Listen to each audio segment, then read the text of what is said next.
I think ultimately a humble person is sensitive to the needs of their staff, and therefore they're trying to engage in behaviours that help staff fulfil their needs and grow. And to do that, they do need obviously to be quite flexible. They need to engage in what's sometimes called paradoxical leadership. So I think it's possible to have both that command and control in the sense of providing structure, but the autonomy within that. I think great leaders, particularly humble leaders, will naturally accommodate that particular paradox and therefore be quite effective in that process. Whereas narcissistic leaders, they may be sometimes command and control, but sometimes they won't be because they also sometimes don't care. Welcome to the Work for Humans podcast. This is Dart Lindsley. When we talk about what makes a great leader, we tend to focus on confidence and decisiveness and maybe even charisma. At least that's what we hold in our heads. We talk about humility less often. And yet humility, according to today's guest, can be the trait that unlocks the most growth, resilience, collaboration, and trust. Simon Moss is a psychologist and the Dean of Graduate Research at Charles Darwin University.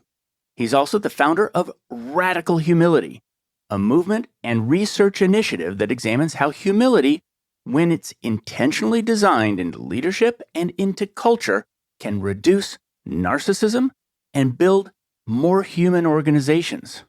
In this episode, Simon and I talk about why humility isn't the opposite of confidence, how future clarity increases self-awareness, and how organizations can be structured to reward groundedness instead of ego. We also discuss how humility can be measured, taught, and practiced just like any other skill. All right, if you enjoy this episode, be sure to subscribe wherever you listen to podcasts. Here's my conversation with Dr. Simon Moss. Simon Moss, welcome to Work for Humans. Thank you so much. Lovely to meet you. You've been studying humility, and I think it's an incredibly important topic for businesses. Especially because in some previous conversations that we've had, guests have explained that narcissists are often more likely to get promoted, but not better and often worse at actually running companies. And when I think about the environment that's created for the people at work, when that's happened, the outcomes are not great. And so I want to start by asking, why did you decide to dive into humility as a topic? And I ask that because your research, your past research, is incredibly broad. You've studied a lot of different things, and yet you've decided to narrow in on this. It's a good question. And partly, I noticed that when I talk about humility, some people are really interested, but most people, most managers are not that interested. They perceive humility as something quite vague. But when I talk about the problems that narcissism, entitlement, defensiveness, and arrogance can cause, well, that's when they're interested. So I usually start off by talking about the problems with narcissism. Let's talk about the problems with narcissism, or with whatever the opposite of humility is, because I don't think that the opposite of humility is narcissism. It's a broader set of things. Over and over again, I've just discovered through trying to read the literature that it seems that so many problems can be solved when people are more humble and less narcissistic, entitled, and defensive. And so for me, actually, my career began maybe about 25 years ago when I was working consulting. I didn't know anything, but I did know that the world isn't quite how I wanted it to be or how many people wanted it to be. So I decided to collect every single empirical scientific discovery that contradicts common wisdom, that's surprising. Some of them were little bizarre findings, like it turns out that if someone's closer to your left shoulder than your right shoulder, then you seem to read their emotions a little bit better and accommodate their needs more effectively, for example. And was collecting maybe thousands of these findings over time and discovered that main pattern is that generally people thrive when they're better at acknowledging faults to themselves, embracing the negative side of who they are, and really embracing the merits of diverse perspectives, which in some ways is humility. And so I became interested in the notion that just so many problems seem to be solved when people are more humble rather than entitled, and was therefore fascinated as to why such an obvious idea doesn't necessarily pervade the modern organizations. That modern organizations seem to be, in many cases, even inadvertently fostering a bit of narcissism and entitlement, and certainly often recruiting people, and particularly leaders, who are narcissistic and entitled. I was interested in why they're doing that and how that can be avoided. Both of those questions are really interesting. And I want to ask both of them. Let's start with that first one, which is why? What is it that's causing companies to sometimes hire for and foster anti-humility, I'm going to say? Well, in terms of why is it that companies are fostering narcissism, entitlement, defensive behavior, and so forth, I think the answer is inadvertent. And to answer the question, we really need to understand what are some of the causes of humility? What are the conditions that foster humility? And so, for example, one of the fundamental conditions that fosters humility is a sense of the future being clear and predictable and vivid. Because it's actually when the future seems more vivid and predictable and almost similar in some ways to what we're experiencing now, then people are much more likely to sacrifice their immediate pleasure to benefit the future. The future seems important to them. And therefore, they're much more motivated to develop skills and knowledge and networks and other resources for the future. And so when people are motivated to develop for the future, to develop these skills and capabilities and insights and perspectives, if they're more humble, they really embrace diverse perspectives, they're quite comfortable recognizing their limitations and therefore motivated to overcome those shortcomings. So in some ways, the very conditions that epitomize organizations now, the flux and change and uncertainty about the future, tends to compromise humility and, in some ways, provoke narcissism. So some of the issues are inadvertent. So I want to understand that connection between those two things, because you've written a lot on future clarity, I think is the phrase that you use. And I hadn't connected it in my mind to humility. And so what is the connection? But first of all, what is future clarity? Future clarity is a sense that when we look at the future, it feels like we know where we're going to be. We know who we are. We know it's important to us. We can imagine our role. We can imagine our values. We know what we need to do now to benefit that future. The problem is, at this time, for many people, the future seems incredibly hazy and amorphous, exacerbated by COVID, which makes us feel very fragile, amplified by AI, which makes us feel we don't quite know what's going to be valued in the future. And for all these reasons, the future does seem hazy. So we're not really as motivated now to sacrifice who we are now, our pleasure, for this future, because we just don't know what's important. But the truth of the matter is sometimes we do know what's important. Despite all the flux in the future, there are ways of thinking about, look, what is important to us? There are some abstract values that are continuous over time. And the research does suggest that we can tap into that and engage in those activities that feel important to the future, that creates a sense of clarity. And once we have that clarity, our fundamental goal is just to improve and listen. And in fact, a really interesting aside to that is that actually, when people can imagine their future vividly and they feel a sense of what that future is, they're actually more mindful to the present.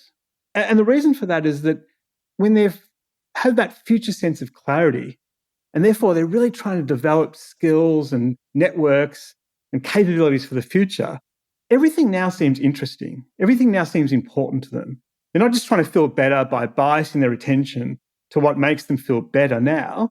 Everything seems relevant, and they're actually more mindful as a consequence. How do you measure future clarity? As you probably know, researchers have their ways, and they're not incredibly convincing.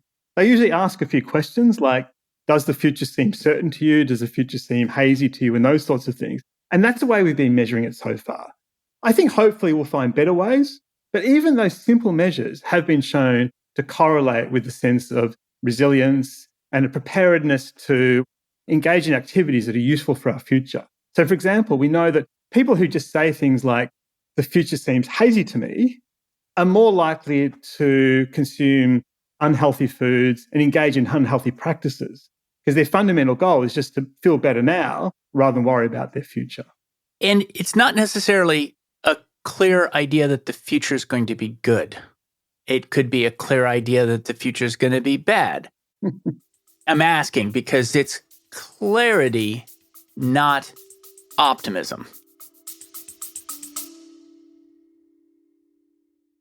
On Work for Humans, we've been exploring the principles of multi-sided management, which is the belief that work is a product that every company designs, builds, and delivers to employees. Along the way, people started asking how they could put these ideas into practice. So I founded the work design firm 11fold to help your company create the kind of work that makes teams feel alive and engaged instead of dead and dull. So you can reduce turnover and build commitment. We're doing something revolutionary here. Learn more at 11fold.com. That's 11fold.com. That's exactly right. So it's not so much about being inspired by the future. It's more that the future seems clear and therefore close. It just feels close to us. So it feels like it's something we need to worry about. Okay, that is interesting. A friend of mine who's a cognitive scientist mentioned that how recent past events seem is to some extent an effect of memory, which is that the more high quality our memory is, the more vivid our memory, the closer things seem from the past. And I can see the same thing toward the future. It's just not memory, it's imagination, it's visualization, it's that understanding. And so now for the tie to humility. I can imagine a tie which is that I don't have to be as defensive if there's some predictability to the future. So what is that connection?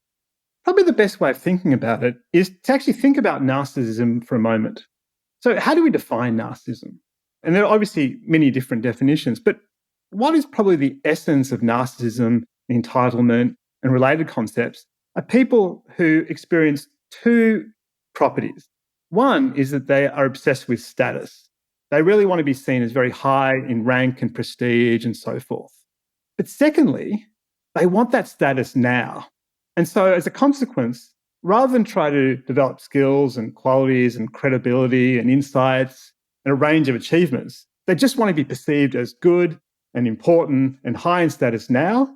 And so to achieve that, they will, for example, try to dominate other people. They might undermine other people. They might exaggerate their achievements and qualities and capabilities and so forth. And so, of course, therefore, they like to perceive themselves as special, and they become very defensive when that perception is threatened by criticism or anything like that. That's almost a defining feature of narcissism. And so the opposite, and as you say, humility is not necessarily the opposite, but it's certainly on a different pole, is that people who may still want that status in some ways, they still want to be respected. They still want people to understand their capabilities and possibilities and achievements. But rather than seek that status immediately, they're prepared to develop the skills, gradually accrue achievements, form networks and trusting relationships over time to develop that status in the future. And so because they're interested in the future, they're really quite willing to develop those skills and capabilities over time. And as a consequence, they will epitomize many of the hallmarks of humility. So, for example, they'll think about, look, what are some of my limitations? Because that'll help them grow and develop and improve in the future. They'll even seek feedback from other people for that reason. So they won't seem defensive when criticized. They'll really listen to opposing viewpoints that might even feel uncomfortable to them, because after a while they recognize that it's those diverse perspectives that really help them grow and can even help them accommodate opposing ideas, ideologies, and people.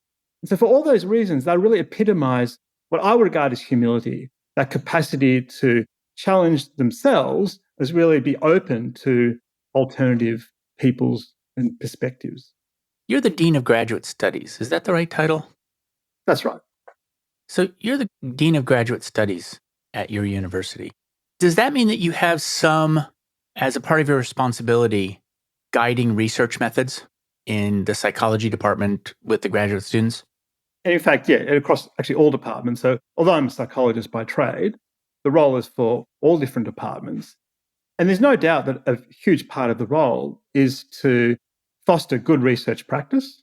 And as you're sort of implying, I think good research practice really is ultimately about humility, in the sense that I think good research and good science is firstly trying to learn about the literature as broadly as possible and to read diverse perspectives. So that's part of humility. It's then to form an assumption or hypothesis about what you want to test and what you want to claim. So to put it out there as something to test. And that's also very humbling as well, because you're actually testing your ideas rather than just accepting them. And then you're analyzing that in a very comprehensive way. So in a way, if you're gaining feedback from your ideas, and then you're trying to communicate that as honestly and openly as possible. And part of communication in science and research is to really highlight the limitations of your work. So it is a very humble process in that sense. That doesn't mean that all scientists are humble. That's a different matter. But the fundamental ideology or premise, I think, epitomizes humility. Yeah. And it's interesting. I think it's interesting that A, scientific method doubts, it understands the limits of reason without evidence and belief without testing those beliefs. I think it's very interesting that you spent so much of your career looking at the findings that run counter to common beliefs. You know, the ones that are surprising, the ones that go directly against what the common wisdom might present. It's almost like you've been studying the limits of certainty. Right? Look, I think so. And it's probably a sense for me, particularly when I was younger and I just didn't know that much about the world, to think, well, this is where we can learn. We can learn more from the science that contradicts what we assume than what we know already. There is a lot of research that already reinforces what we know, and that's very comforting, but that doesn't really challenge us. It doesn't really help us grow, and therefore it doesn't really ultimately, I think, lead to greater wisdom or insight. What are the common misunderstandings about humility? A lot of people are concerned that humility may not be effective for a range of reasons. So firstly, they assume that humble people may not be as confident, or at least seem as confident. And actually, the research generally suggests the opposite for a number of reasons. So firstly, whereas narcissistic people can seem quite defensive when challenged, humble people tend to seem quite assured. And it's partly because they tend to express views that they've thought about very carefully. They've thought about opposing perspectives about those views. So they're very comfortable to be challenged. And if they are challenged, and even when they're wrong, they actually feel quite excited by being challenged. So they seem quite assured rather than defensive. Secondly, because humble people fundamentally are always seeking genuine feedback to improve who they are, they actually are more aware of their strengths. Because when you're receiving feedback, either from other people or from certain circumstances, not only do you learn about your limitations and shortcomings, you also learn about your strengths and talents. You have a greater clarity about what they are. And so actually, humble people are quite comfortable talking about their strengths. They won't inflate them. They won't talk about their strengths to manipulate, but they're quite aware of who they are. And so there is a sense of being poised and confidence that tends to coincide with humility, I believe. In addition, I suppose some people are concerned that humble people, they might not fantasize about it enough, and therefore their goals and aspirations may not be as inspiring. Sometimes you sort of imagine, and sometimes it's partly true actually, that to really make great change in the world, you have to almost fantasize about something that almost seems impossible. You get these great ideas. You sort of imagine almost these potentially narcissistic people think about how they can transform the world. And from that perspective, they can generate some great innovations. But also the research does indicate that humble people can still fantasize about being special. They can still fantasize about how they can change the world. But how they differ from narcissists is they're not fused with that identity. That is, they realize that this is just a bit of a fantasy. It's a bit of an imagination. It helps them free up their mind, think about possibilities. And then as soon as they've finished that activity, they recognize who they are. And they're comfortable with just being their ordinary selves, because in some ways we're all special, but we're all ordinary as well. Whereas narcissists are often fused with that sense of being special. It becomes how they want to think about themselves. It becomes fused with their identity. And so therefore, when that's challenged, when someone implies they're not special, they become very defensive. So the research does indicate that humble people can still have moments of fantasy, almost you could imagine moments of narcissism, but they can turn it off whenever necessary. Is humility less fragile? The reason I ask that question is it just seems harder to knock somebody down who is closer to the ground in terms of what they have to believe they are.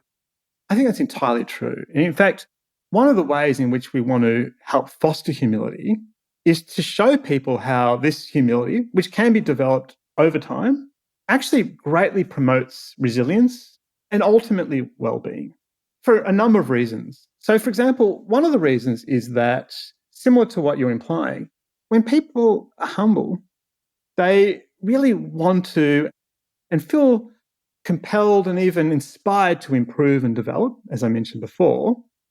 And so they perceive any difficulties, any challenges, even criticism as opportunities. They feel like, this is good. I like this. I can do something with this. This feels okay. It feels good. And so a consequence, what many people would regard as challenges, problems, even threats, a humble person will just naturally regard as something that's quite exciting. And so as a consequence, they become quite resilient rather than fragile in that sense. Alternatively, resilience is important to develop humility too. So we've developed some workshops and so forth that are designed to foster humility. And part of it is to think about all the different strategies and techniques that foster resilience. Because if people learn to become resilient, they sort of learn to associate problems and even negative emotions with something they can easily overcome.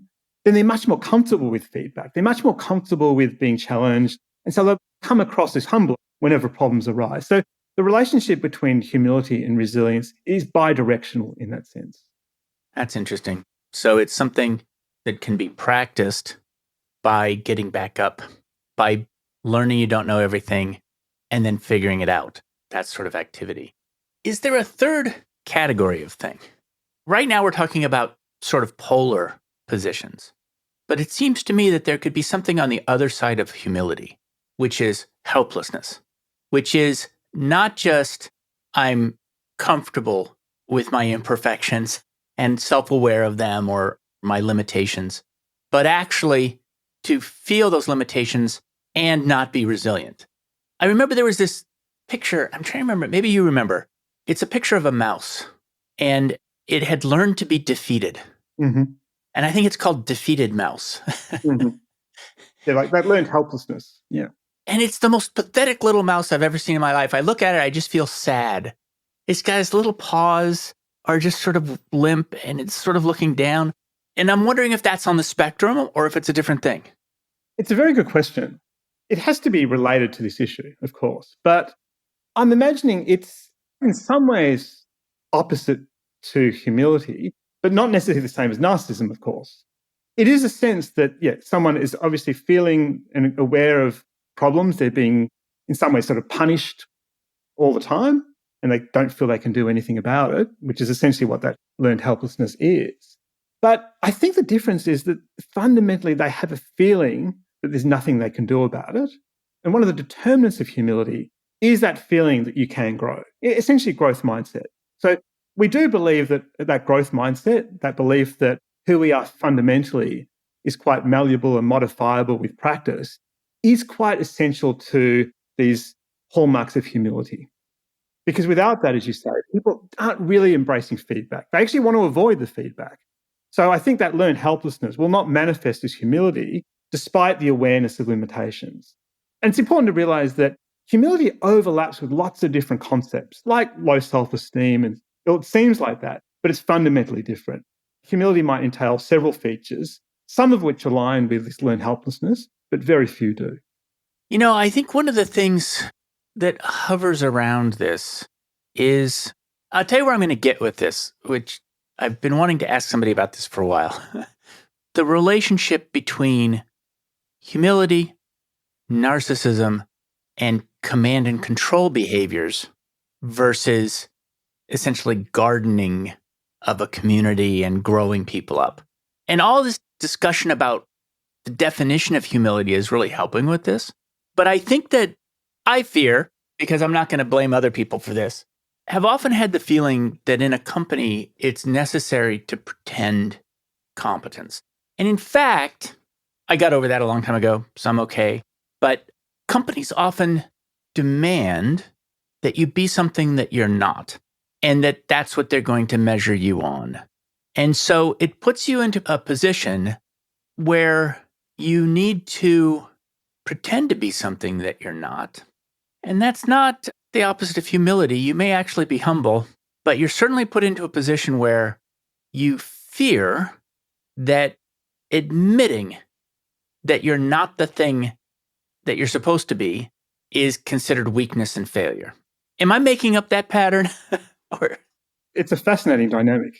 And I can see what you're saying, because on the one hand, it derives from actually a misconception, because there is a misconception that seeming confident and competent instills trust in other people, such as customers and colleagues.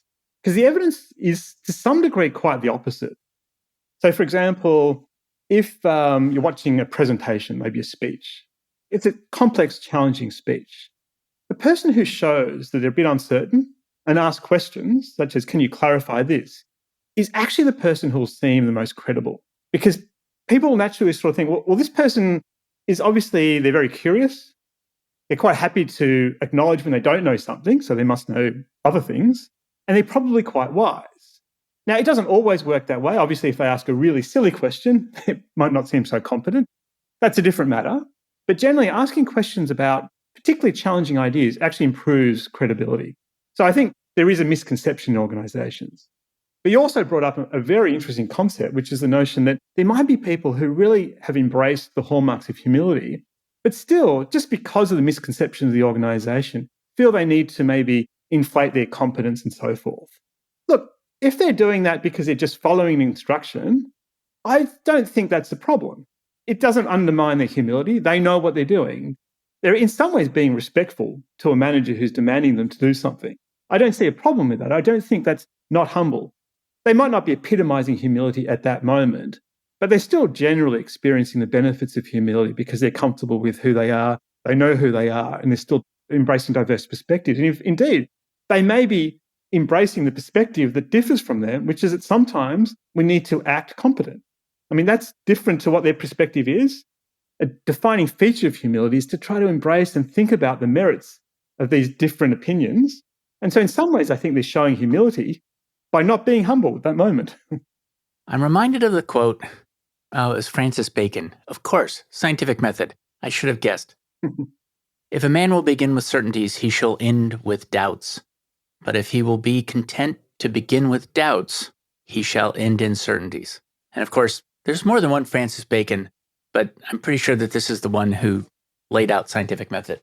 But this self-doubt and testing the limits of what you think you know all the time gives you an incredibly strong base so that when you're challenged, two things can happen. One is you've already thought of it and you're in a position to be able to say, yep, I've thought about that and I worry about it to this day. But let me tell you what we've done to see if we can test that. So you're already covered.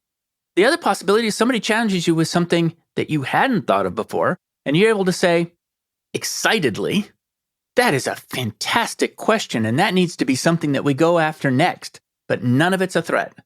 So I can see very much how strong, that's an interesting thing to say about humility, but how strong humility can be. I agree entirely. And your example provided a really good illustration of how humility can promote a wisdom and a really openness to different ideas, but it does more than that. It also promotes that real motivation, engagement, and productivity. And the reason being is that if your goal is to recognize your uncertainty and to just gradually chip away at that, to learn more and more about the world, then that goal is very easy to achieve. You're doing it all the time. The goal feels very close.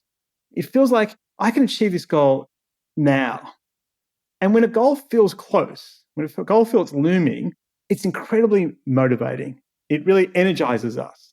And that's why humble people tend to feel a bit more energized. At any moment, they can learn something. At any moment, they can develop that capability that's so important to them. And so they're really engaged in any activity in which they're undertaking. Whereas often people who are not humble, their goal is often more to just show off about how good they are. They want to demonstrate they're great and demonstrate they're certain. But that's hard to achieve. That goal often feels further away. And so they don't quite feel the same sort of pull. And often they feel deflated as a consequence. And they're not therefore quite as productive in many situations. Now, for a lot of this, I think of narcissism, for instance, as being something that cannot be unlearned. And you've said in the past that humility can be learned.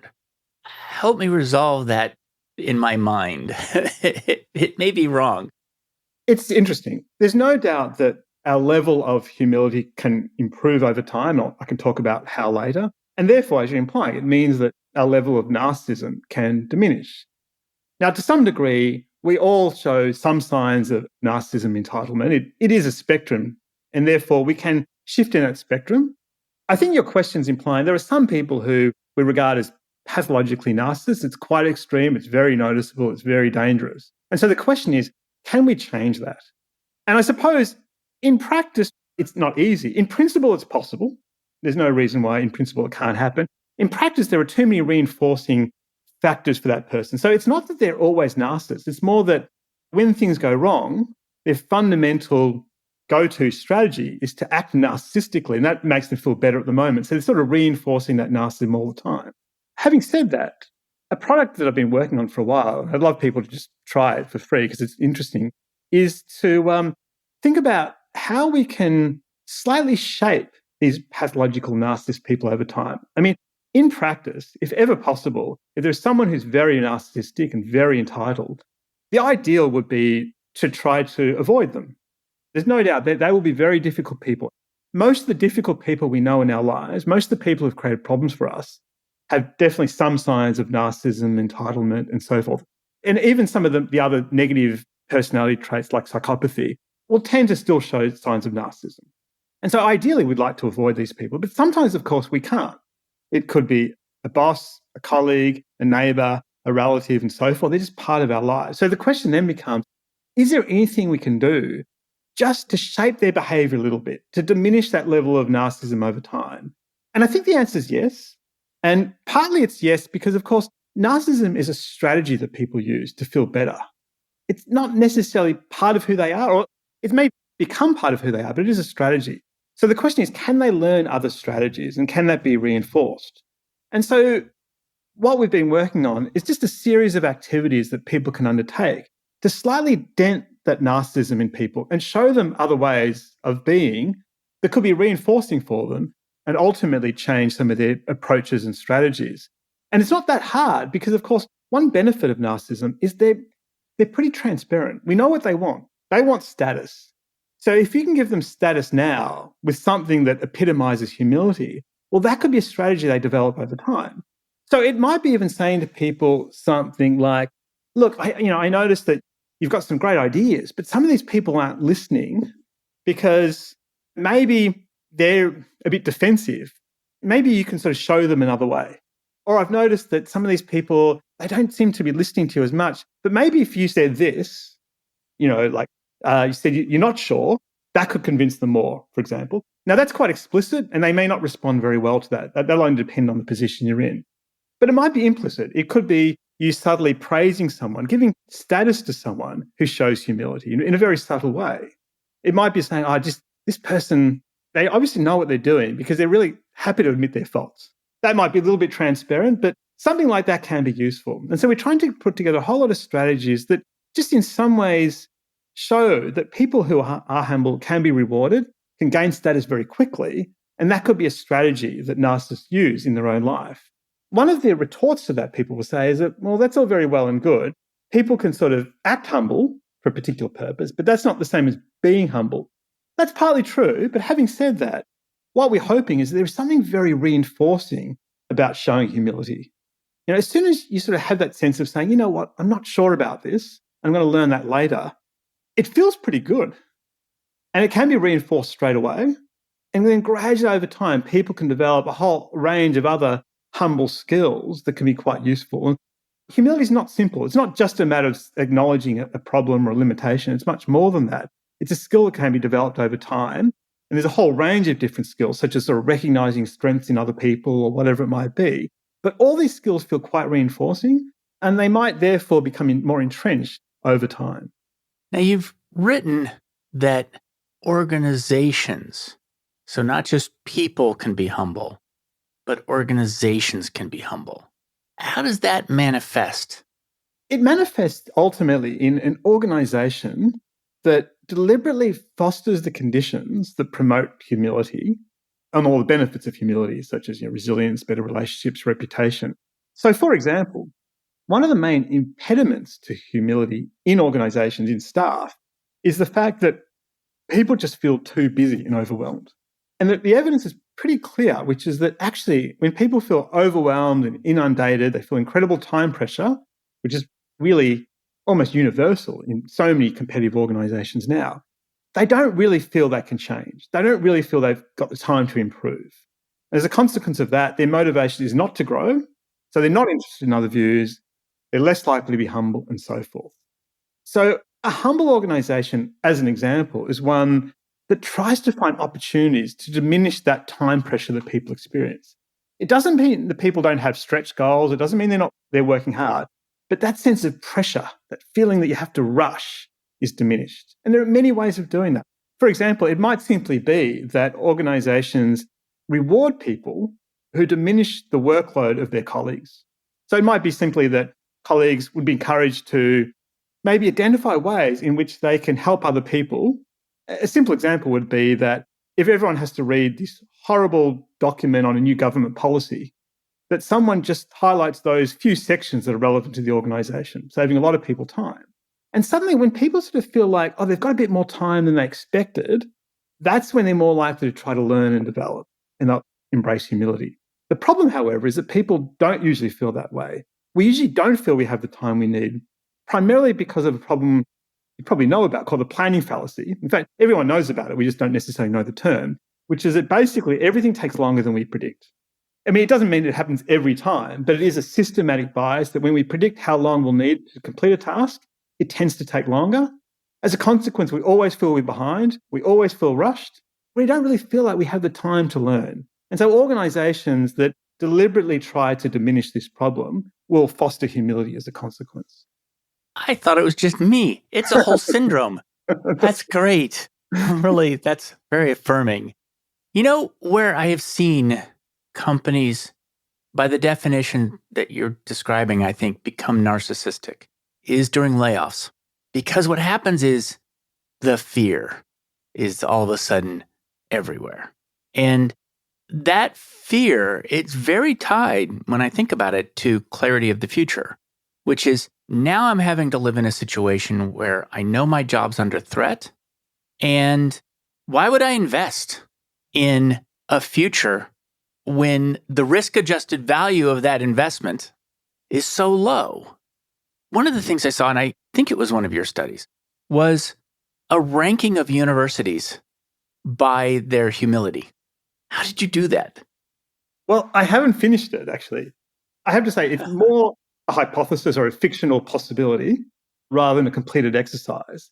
But something I'd really like to see, and this doesn't have to be universities, but that's one sector where it could be very useful, is that we can rank universities according to humility based on a number of features.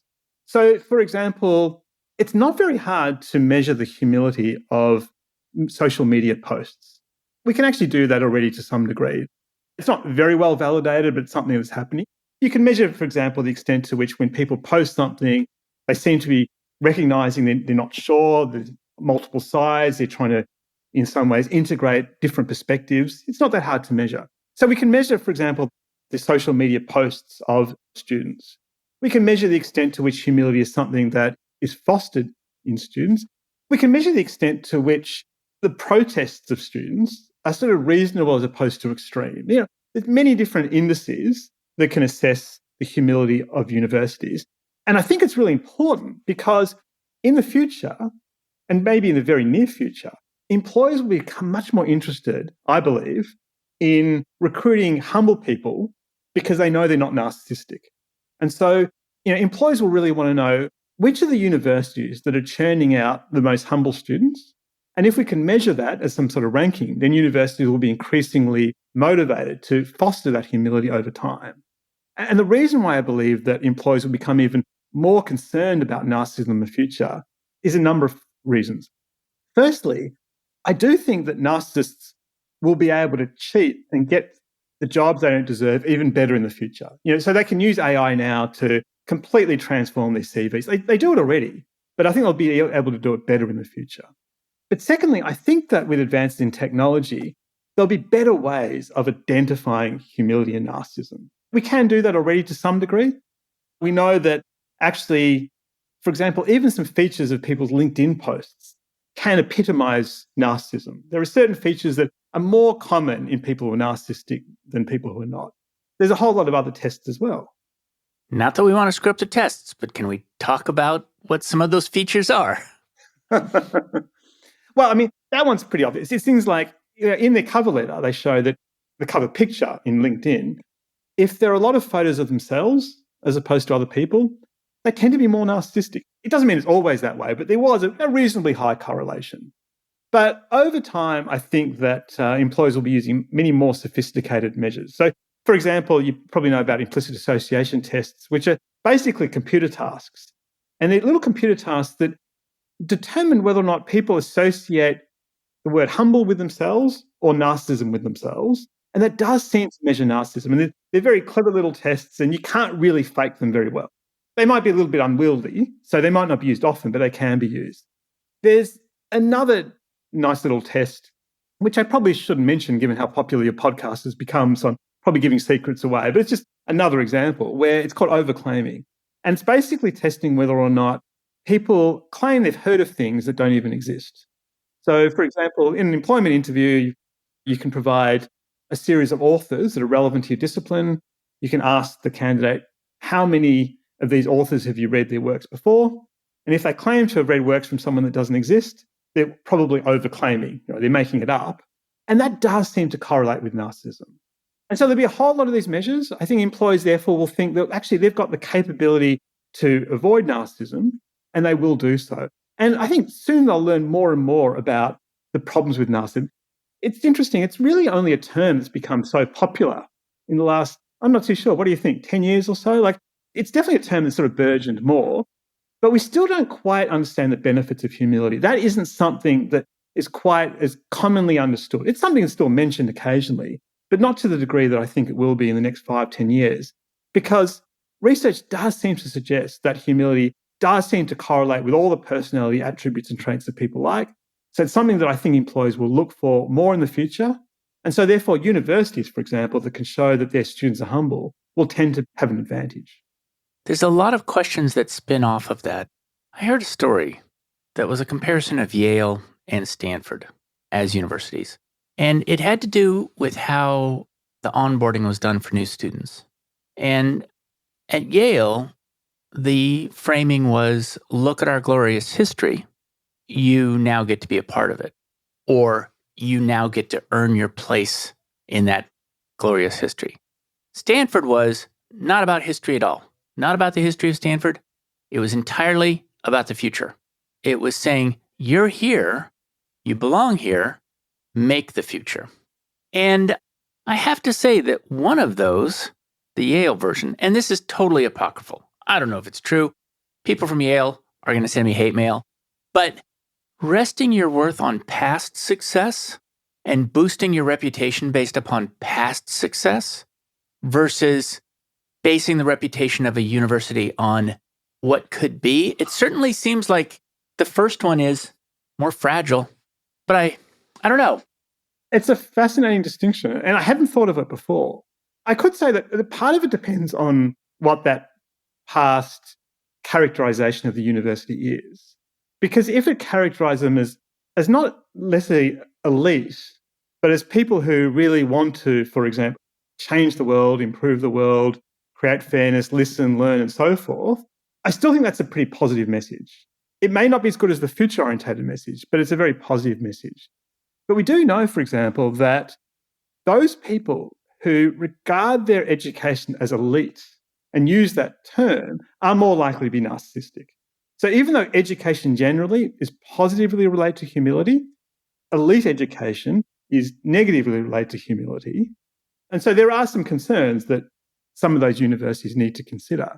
But I do still think that you can be special, I think, in how humble you are. That's almost something I'm trying to promote, because I do sort of feel that people, they want simple answers. They want to be part of a group. They want to be part of special. It's a natural human inclination. So can that be grouped something that epitomizes humility? And indeed, the term I've been banding around, it's a term that's been used in other circles, but maybe not in this conversation, is that radical humility. Can we develop groups that are almost radically humble in the sense that it's something that really defines them, and they really find fairly active ways of trying to diminish narcissism or reduce the impact of narcissism?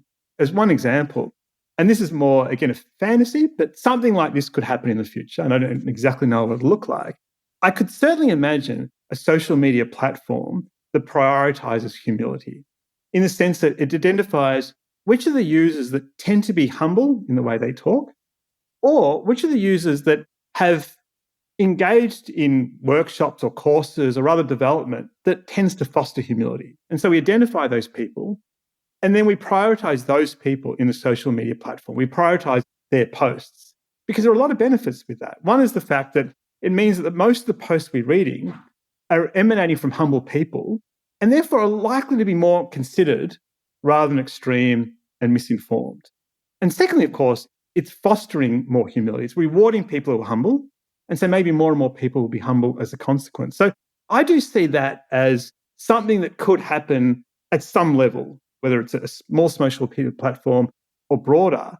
And as an example, what I'd almost call radical humility. It's almost like defining ourselves, defining a group as humble. So I could imagine that some of the elite universities, rather than using the term of elitist, rather than sort of using this term that's sort of designed to undermine other people, could regard themselves as people who, in some ways, were the epitome of questioning, the epitome of learning, recognizing our uncertainty, and overcoming that uncertainty with knowledge. And that could be a very positive message. I want to get to the connection of narcissism, humility, command and control, and whatever the opposite of command and control is. We had a political scientist on the show, William Hurst, and I asked him the question about authoritarianism. And my question was, why is it so attractive? And I said, maybe that's not the domain of political scientists. And he says, you're right. It's not. But is there a correlation between leaders who are narcissistic and command and control behaviors, authoritarian behaviors? And is humility associated with the reverse? I think there will be some correlation, but it may not be quite as simple as that. And one of the reasons being is, of course, is that I think ultimately a humble person is sensitive to the needs of their staff, and therefore they're trying to engage in behaviours that help staff fulfil their needs and grow. And to do that, they do need, obviously, to be quite flexible. They need to engage in what sometimes called paradoxical leadership, because people tend to thrive when they're really given pretty clear structures to work within and autonomy within those structures. And so in some ways, that's neither really command or control or overly permissive. It's a slightly different dimension in a sense. And so great leaders will take, and even humble leaders will take some responsibility. They'll say, look, this is something we need to do, and this is why. I'm obviously open to different ideas about challenging that, but at this stage, this is what we're doing. This is what it's about. But how you go about doing that, well, I trust you. You know, you've got the skills here. I respect you. I'll give you autonomy. So I think it's possible to have both that command and control in the sense of providing structure, but the autonomy within that. And it's also what's very important is to be quite clear about the difference in the sense that people seem to thrive when either they have to do something or they're granted complete autonomy, but something in between can be very confusing. And I saw one study that really epitomizes this concept. And it was a notion that participants had to present a speech in a debate. And I think it was a debate, let's say, about capital punishment. And some people were told, look, you must present this side, say, against capital punishment. Some people were told, you can present either side. You've got complete choice. And some people were told something in between. They said, look, you can present either side, but we'd prefer the capital punishment. And it's that latter group that really struggled. They were the most stressed and the least engaged in the task. There was something ambiguous. Because sometimes people really are motivated when they know exactly what they have to do or when they're granted autonomy. And so I think great leaders will naturally, particularly humble leaders, will naturally accommodate that particular paradox and therefore be quite effective in that process. Whereas narcissistic leaders, they may be sometimes command and control, but sometimes they won't be because they also sometimes don't care. So they can be quite laissez-faire as well, you know. Yeah. The research also indicates that actually, and this surprised me, not so much surprised, I was very relieved, given this obsession that I've developed about humility, that actually, generally the public like humble political leaders. So when you ask them to describe the traits they want in leaders, particularly if it's a situation that does involve some collaboration, negotiation with opposing countries or whatever it might be, they trust the humble leader. Although what's interesting is that they tend to bias who they believe is humble depending on the political party they support. And in fact, this study was actually conducted in America around this time, and it deliberately showed that actually people still, from both Republican and Democrats, they do trust the humble leader. They understand humility. They might not understand all the benefits, but they generally have a sense of trust. But Democrats perceived Biden as a lot more humble. Republicans, they didn't necessarily see Trump as more humble, but more humble than the Democrats did. So they were a bit biased towards that, but they obviously still gravitated towards the benefits of humility, which is somewhat comforting, I believe. I can see how that might happen, which is that there's enough contempt on both sides of the political divide that bleeds through, is either explicit or just implicit. And when you feel that somebody else holds you in contempt, you don't feel that they're humble. I can certainly see how that might be the pattern. I think that's true. And I think that people obviously see their opponents not as humble because they're not open to diverse views. They will tend to perceive themselves as possibly more humble than they are, which may be a concern, of course. But at least it means that they recognize the value of humility. And if there are opportunities to, in some ways, champion that value, they might still do so, even if they're not as humble as they should be. It's something we all grapple with. And I don't believe that humility itself is something you either are or not. It's certainly not dichotomous. In fact, we've tried to identify almost 10 different levels of humility. It's somewhat arbitrary. We're trying to say that humility varies on a number of ways. It varies in terms of how much you're likely to act humbly in different circumstances. Say, for example, even when you're under stress. Some people are very humble when it's easy, but not so much when they're really feeling a little threatened. There's also a whole range of qualities of humility. As I said before, part of humility is really being able to recognize the strengths in other people. And that's actually a skill. It requires a certain social skill that takes time to develop. So there's a range of skills to develop.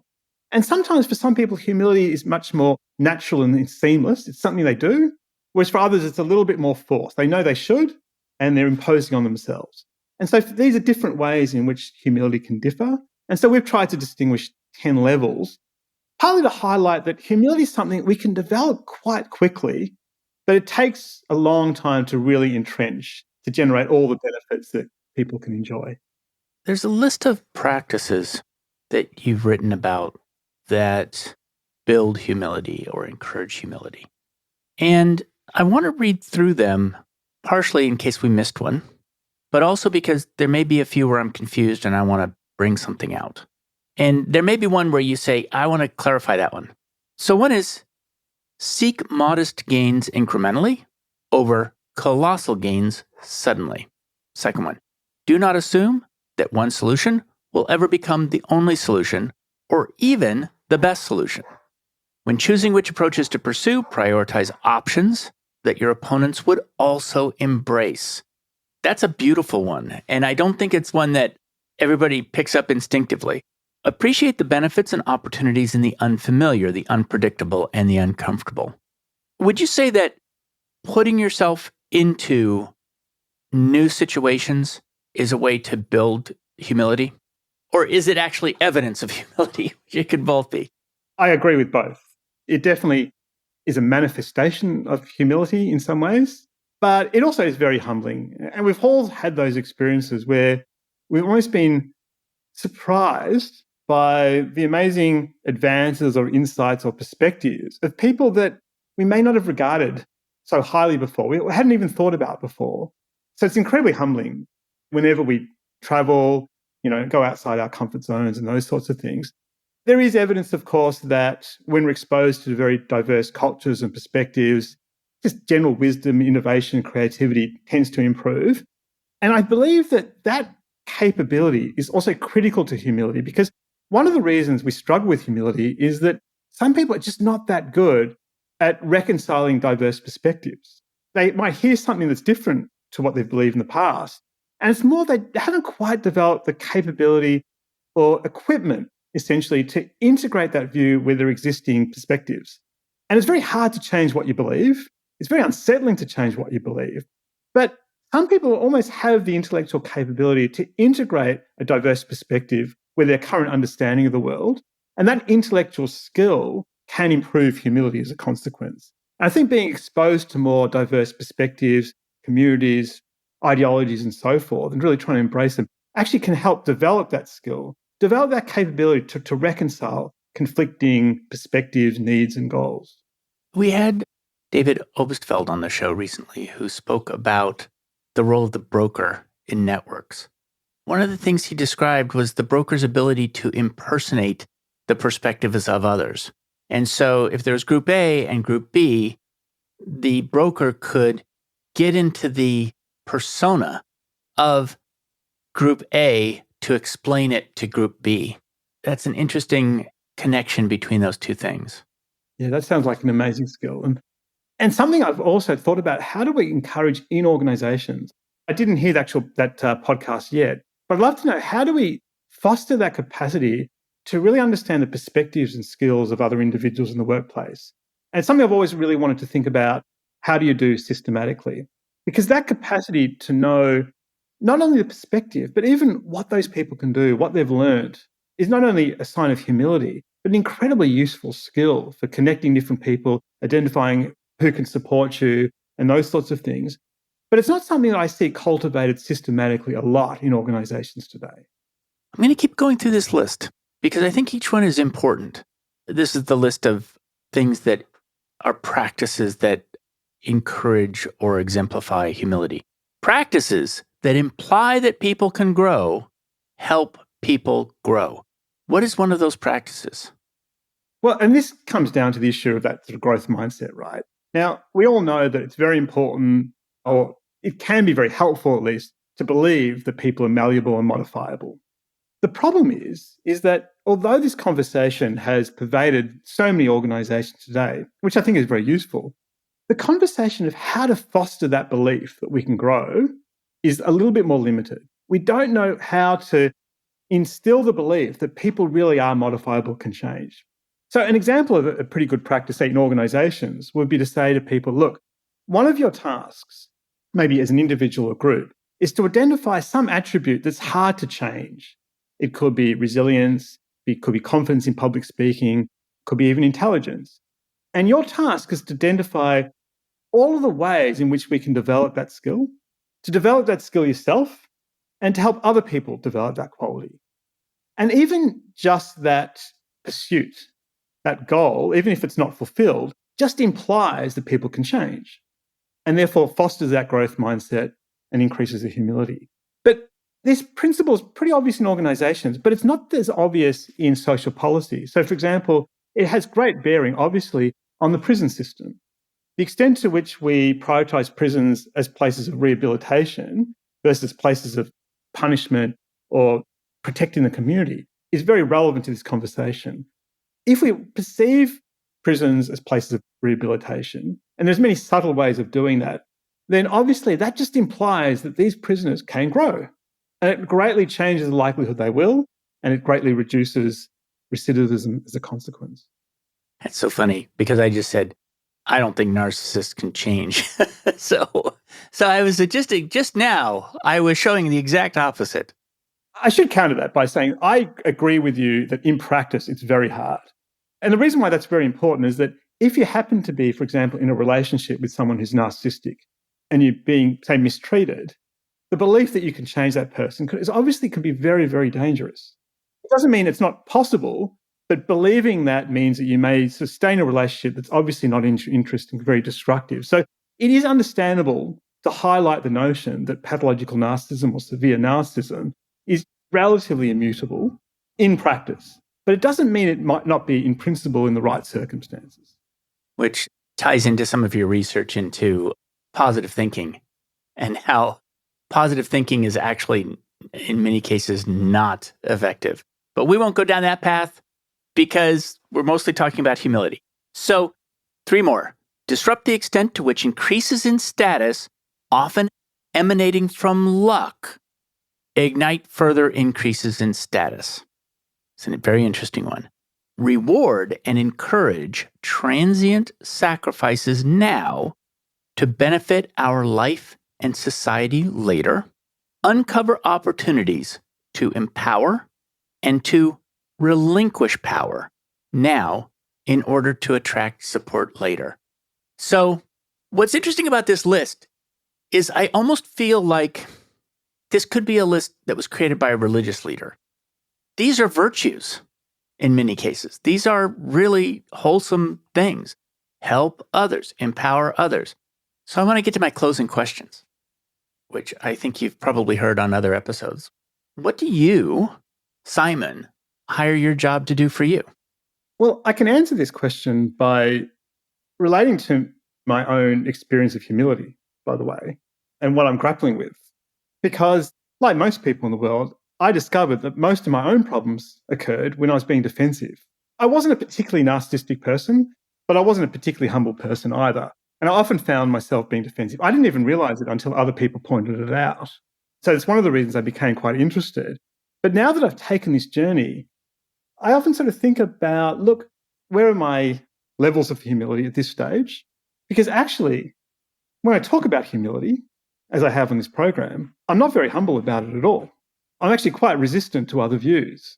I find myself doing that all the time, and I grapple with that. And sometimes I joke about it. I sometimes joke and say, look, the only thing that I'm not humble about is humility. And I get away with that. But really, I have to think through, actually, I think I'm experiencing that same sense of immediate need that epitomizes narcissism. I want this humility to be part of our life now. I see it as a solution to many problems, from domestic violence and conflict and malfeasance. And I feel this need that I want to foster this humility now, not myself, but embracing other people to do so, embracing other consultancies like your own to promote these sorts of ideas. But because I sort of feel that urgency, I can sort of tell that I'm not epitomizing humility in this particular concept. And I think that's holding me back. I think it's making me not listen as much as I should, not learn as slowly as I should, and feeling an urgency that's probably not in the benefit of this particular idea. That was a very interesting phrase, not learning as slowly as I should. Does that mean developing certainty too quickly? I think it is. I think it's both perhaps not delving as far as I can into really how to foster this, because I want the solutions now. Yeah. Yeah, I can see that. And so, to some extent, your work, you hire it to be transformative in the sense that you are exploring, as a field of study, something that has personal application. That's very interesting. Well, and that's right. And in fact, the way I often think about it is that often I'll watch the news like everyone, and I'll see some horrible circumstances that are very upsetting. And the way I tend to diminish those emotions is to think about, well, this is really just a transient issue. Once humility really takes force in the world, which hopefully will happen sometime, then everything will be okay. But of course, that's a very overstated, ambitious goal, but it does make me feel a lot better. So it's very personal in that sense. But it does mean that I feel an urgency that may not be helpful for this particular sort of movement or ideology in the long term. What does your work cost you? Actually, this work has actually given me a focus and a sense of excitement that has greatly actually increased my capacity to work hard. Like all of us, we'll go through years where we work very hard and it's easy. And sometimes we go through years where we either can't work hard, it's just, we can't motivate ourselves, or when we do work very long hours, it's very depleting. At the moment, despite the misgivings I said before that maybe I'm rushing too much, it still feels something that's just so definite. It still feels like a solution to so many problems that I feel really energized every day. And I could have conversations like this for hours because I'm learning a lot, but I'm learning a lot both from your perspective, but even learning a lot from what I'm saying, because it's only sometimes when you express something, you sort of recognize both the limitations and strengths in the arguments. Yeah.